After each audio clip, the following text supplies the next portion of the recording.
జిల్లా మదనపల్లిలో దారుణం చోటు చేసుకుంది. మూఢభక్తితో తమ ఇద్దరు కుమార్తెలను హత్య చేశారు తల్లిదండ్రులు.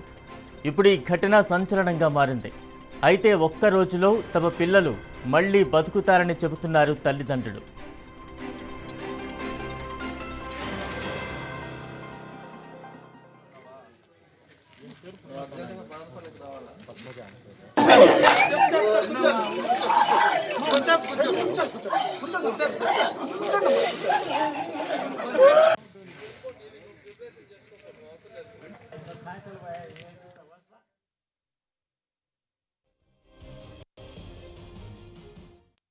ఉన్నట్టుగా తెలుస్తుంది, వాళ్ళతో ఇంటరాక్ట్ అయ్యాం కాబట్టి ఇంకా కొంత టైం పడుతుంది. ఎందుకు ఏంటి కదా వాళ్ళేం రిక్వెస్ట్ చేస్తున్నారు, ఈ ఒక్కరోజు రాత్రికి ఆగండి, పిల్లలు లేచి వస్తారు అని అంటున్నారు. బట్ హౌ ఫార్ ఇట్ ఆయన నాకు తెలియదు, వాళ్ళు చెప్తున్నారు.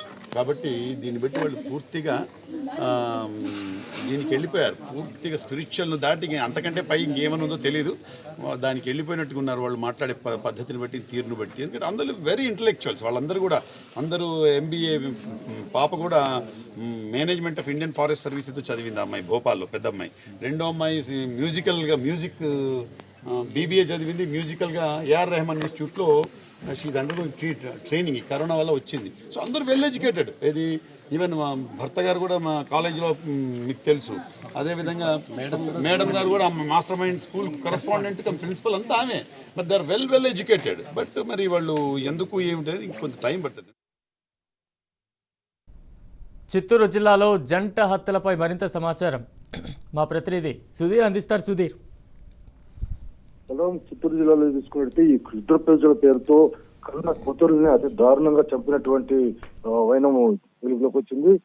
రాత్రి తీసుకున్నట్టయితే మదనపల్లి పట్టణంలో సంబంధించినటువంటి డిగ్రీ కళాశాల ప్రిన్సిపల్, మహిళా డిగ్రీ కళాశాల ప్రిన్సిపల్ పురుషోత్తం నాయుడు, అలాగే master mind IIT talent school అనేటువంటి స్కూల్ నడుపుతున్నటువంటి ప్రిన్సిపల్ పద్మజ, ఇద్దరు దంపతులు. వీళ్ళిద్దరికి కూడా ఇద్దరు ఆడపిల్లలు, దివ్య అనేటువంటి అమ్మాయి, అలాగే అలేఖ్య అనేటువంటి అమ్మాయి. అలేఖ్య MBA కంప్లీట్ చేసుకుని ప్రస్తుతానికి కరోనా టైంలో మదనపల్లికి రావడం జరిగింది. ఇక దివ్య AR రెహమాన్ మ్యూజిక్ కాలేజీలో అక్కడ ఈ యొక్క కోర్స్ చేస్తున్నటువంటి పరిస్థితి. ఆ అమ్మాయి కూడా కరోనా టైంలో ఇద్దరు ఇంటికి రావడం జరిగింది. నేపథ్యంలో వీళ్ళకి అయితే పీక్ స్టేజ్కి వెళ్ళిపోయినటువంటి పరిస్థితి. ఈ క్షుద్ర పూజలు చేస్తే ఏదో శక్తులు వస్తాయనేటువంటి నేపథ్యంలో పూర్తిగా పీక్ స్టేజ్కి వెళ్ళినటువంటి తల్లిదండ్రులు ఇద్దరు ఈ యొక్క ఎవరైతే కన్న కూతుర్లు ఉన్నారో వీరి మీదనే ప్రయోగాలు చేసి నిన్న రాత్రి పూజ గదిలో అతి దారుణంగా డంబుల్స్ తో కొట్టి చంపడం జరిగింది.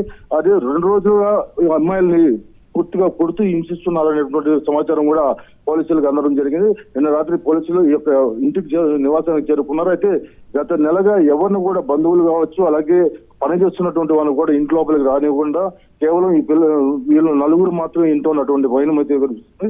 పోలీసులకు వాళ్ళు ఇచ్చేటువంటి సమాచారం ఖచ్చితంగా మా బిడ్డలు ఇద్దరు ఈ రోజు తెల్లవారు లేచి తిరిగి ప్రాణాలతో వస్తారు, మీరు నమ్మండి అనేటువంటి మాటలు కూడా చెప్పడం జరిగింది. అయితే వీళ్ళు ఈ యొక్క క్షుద్ర పూజలు చేసేటువంటి నేపథ్యంలో ఒక స్పిరిచువల్ గా పీక్ స్టేజ్కి వెళ్ళిపోయిన తర్వాత ఇటువంటి దారుణానికి పాటుపడతారనేటువంటి నేపథ్యంలో కూడా పోలీసులు తెలపడం జరిగింది. ప్రస్తుతానికి ఈ యొక్క ఇద్దరు ఆడబిడ్డలు చనిపోయినటువంటి వారిని పోస్ట్ మార్టం నిమిత్తం ప్రభుత్వ ఆసుపత్రికి తరలించారు. ప్రస్తుతానికి అక్కడ DSP రఘుమోహనాచార్య పూర్తిగా దర్యాప్తు కొనసాగిస్తున్నారు. నిన్న రాత్రి వాళ్ళ తల్లిదండ్రులతో మాట్లాడిన తర్వాత మా బిడ్డలు లేచి తిరిగి మళ్ళీ రేపు ఉదయం వస్తారు, అంతవరకు వేచి ఉన్నానన్నటువంటి మాటలు కూడా వాళ్ళు చెప్పడంతో పోలీసులు కూడా దానికి సమాధానం ఇవ్వలేనటువంటి పరిస్థితి ఉంది. వాళ్ళు నలుగురు ఇంట్లో ఉన్నటువంటి నలుగురు కూడా ఎడ్యుకేషన్ పర్సన్స్. తండ్రి చూసుకున్నట్టయితే అటు మహిళా డిగ్రీ కళాశాల ప్రిన్సిపల్, తల్లి చూసుకున్నట్టు ఒక IIT టాలెంట్ స్కూల్ నడుపుతూ దాని ప్రిన్సిపల్ గా ఉన్నటువంటి పిల్లలు.